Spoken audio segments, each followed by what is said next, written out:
வணக்கங்க. எவ்வளோ மரங்கள் நம்மள சுத்தி இருக்குது. ஆனா, அத பத்தி நம்மளுக்கு தெரியுமா? 10 கிணறு இருந்தா ஒரு குளத்துக்கு சமம். 10 குளம் இருந்தா அது ஒரு ஏரிக்கு சமம். 10 ஏரிகள் ஒரு புத்திரன தருவதற்கு சமம். 10 புத்திரர்களும் ஒரு மரத்துக்கு சமம். யார் ஒருத்தர் நற்கனிகள் பூத்து குலுங்குற நல் மரங்கள நடுறாரோ, அவர்கிட்ட எல்லா தேவதைகளும் வந்து அருள் புரிவாங்களாம். மரங்கள்ல நான் அரச மரமா இருக்கிறேன் அப்படின்னார் பகவான் ஸ்ரீகிருஷ்ணன். ஒரு அரச மரம் நட்டா ஒரு ஆண்டு சொர்க்கலோக பதவியே கிடைக்கும் அப்படின்னு விருஷ ஆயுர்வேத நூல்ல குறிப்பிடப்பட்டுள்ளது. பல அரச மரம் நட்டா அதிக அளவுல ஆக்சிஜன் தரும் மரமா விளங்குது. பிள்ளை வரம் வேண்டவங்க அரச மரத்தை சுற்ற சொல்லி இருக்கிறதுக்கான மருத்துவ காரணங்கள் இதுதான். அரச மரத்துல அதிக பிராண வாயுவால சுவாசம் சுத்தமடையுது. அதனால எண்ணம் சுத்தமடையுது. புத்தி தெளிவாவது, ஞானம் பிறக்குது. புத்தருக்கு ஞானம் அளித்தது போதி மரம். அது ஒரு அரச மரம்தான். அதன் காரணமாகத்தான் அரச மரத்தின் அடியில அமர்ந்து கிராம பஞ்சாயத்துக்கள்ல நீதி வழங்கினாங்க. ஆலமரம் வாக்கின் அடையாளம்னா அதன் காரணமா வணிக பிரிவினரான பணியாக்கள் அதன் அடியில கூடி தங்கள் வணிகத்தை நடத்தினாங்க. எனவே தான் நம் மரத்தை ஆங்கிலத்துல பேனியன் ட்ரீ அப்படின்னு அழைச்சாங்க. ஆலமரம் மேகங்களை ஈர்த்து அதிக மழையை தருவிக்கக்கூடியது.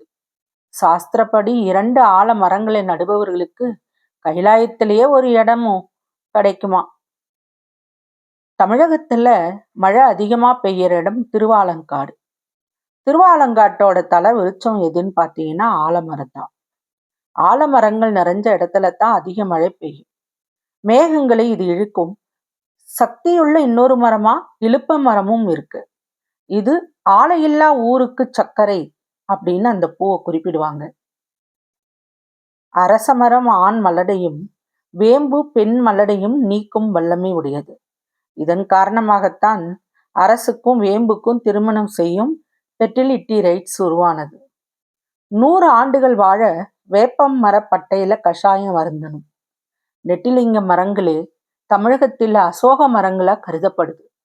ஒளியால ஏற்படும் சுற்றுச்சூழல் பாதிப்பை இது குறைக்குது. புங்க மரத்தை அதிகம் வளர்க்கறதுனால தமிழ்நாட்டுல பயோ எரிபொருள் தேவையில தன்னிறைவை நம்ம அடையலாம். பெட்ரோல் டீசல் விலையேற்றத்தை சமாளிக்க புங்க மரத்தை அதிக அளவுல வளர்த்தா புங்க எண்ணெய் தயாரிக்கிறது ஒரு மாற்றாக அமையும். அந்த நேரத்துல மழையையும் அது பெற்றுத்தரும். ஒரு அரசு, ஒரு வேம்பு, ஒரு ஆள், 10 புலி, இது எல்லாம் கூட்டா வில்வம், விலா, நெல்லி அருகருகே நட்டு கூடவே 5 மாமரங்களையும் நட்டா நரகத்துக்கே போக மாட்டாங்களாம். விருஷ ஆயுர்வேத நூல்ல இது குறிப்பிடப்பட்டுள்ளது. அந்த காலத்துல இதை போன்ற ஸ்லோகங்கள் மூலமா சூழலியலை போற்றி வளர்த்திருக்கிறாங்க. சொர்க்கம் நரகம் இதெல்லாம் நம்ம வாழற சூழலே அப்படிங்கிறத நம்ம வாரிசுங்களோட நன்மைக்காகத்தான் இந்த பூமியை நம்ம விட்டு செல்லறோம்ங்கிற உண்மையும் அது உணர்த்துது. மரம் வளர்க்கறதுனால சொர்க்கத்தையும் நம்ம வாரிசுகள் மரம் இல்லாத நீர் இல்லாத மாசடைந்த நகரங்களில் இருந்தும் காக்கிறோம். செஞ்சந்தன மரம் அணுக்கதிர் வீச்சை தடுக்க வல்லது. கல்பாக்கம் கூடங்குளம் பகுதிகளில் பாதுகாப்புக்காகத்தான் இந்த செஞ்ச சந்தன மரத்தை அதிக அளவில் வளர்க்குறாங்க. நம்ம அதிகம் பாத்திராத மரங்களான மருதம், சராங்கொட்டை, செம்மந்தார, தான்றி, வெப்பால, வன்னி, வாதநாராயணம், கடம்பு, புன்னை, நெட்டி, வேல்வேல், தழுதாழை, ஆனைப்புலி, பதிமுகம், மகோனி, சிறுநாகப்பூ இப்படின்னு எட்டி, இயல்வாகை ஆகிய அரிய மரங்கள் எல்லாம் மருத்துவ குணங்கள் மட்டும்தான் நமக்கு தெரியும். அவற்றை நம்ம அதிக அளவில் வளர்த்து மீட்டெடுக்க வேண்டிய அவசியமும் இல்லை. இப்படி நமக்கு வாழ்வு தரும் மரங்களை படித்தறியறதோட பாரம்பரிய மரங்களை வளர்த்து பாதுகாப்பதும் நம்ம ஒவ்வொருவரோட கடமை. அதனால ஒவ்வொருத்தரும் நம்ம மரம் வளர்த்துருக்கு முயற்சி பண்ணுவோம். இல்லைன்னா மரம் வெட்டாமல் இருக்கிறதுக்காவது நம்ம முயற்சி பண்ணுவோம்.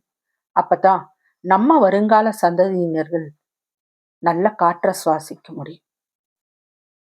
வசியின் வாசிப்புகளை சப்ஸ்கிரைப் பண்ணுங்க நண்பர்களே. லைக் பண்ணுங்க, ஷேர் பண்ணுங்க. இது போன்ற கருத்துக்களுக்கு ஆவலோட வெயிட் பண்ணுங்க. தேங்க்யூ.